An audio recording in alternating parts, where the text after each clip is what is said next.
story. There wasn't a 2-hour car chase, right? There were multiple events happen. Matter of fact, the first part couldn't have been 2 hours, right? So again, I think the problem with this story is like Whoopi said.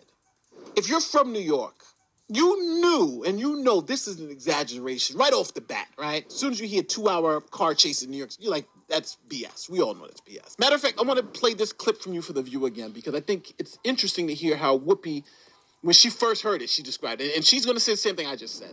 But I think people in New York know if it was possible to have car chases in New York, we'd all make it to the theater on time.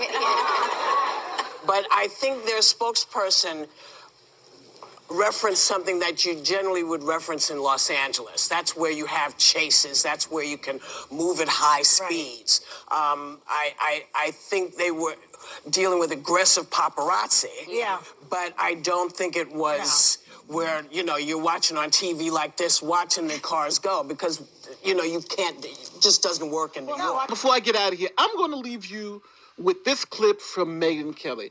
And I'm just going to say it. I think she encapsulates the whole story in a nutshell right here.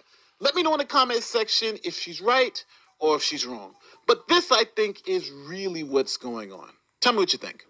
Right, they're exaggerating because they like being in the public eye. And let's face it, he's been trying to make her into Diana from the moment they started dating. Remember early on, she had like a couple of paps following her and he released the statement like, I'm not going to allow what to happen to her, what happened to my mother. That's not what's happening. Welcome to being a public figure. Grow up. By the way, if the paparazzi were really doing this, up on the sidewalks for 2 hours, endangering people, these NYPD guys would have arrested them. This would not have gone on for 2 hours. So I will wait to hear from the NYPD. I am very open-minded to a different story, but what they've put out right now stinks to high heaven, just like everything this pair puts out into the public eye.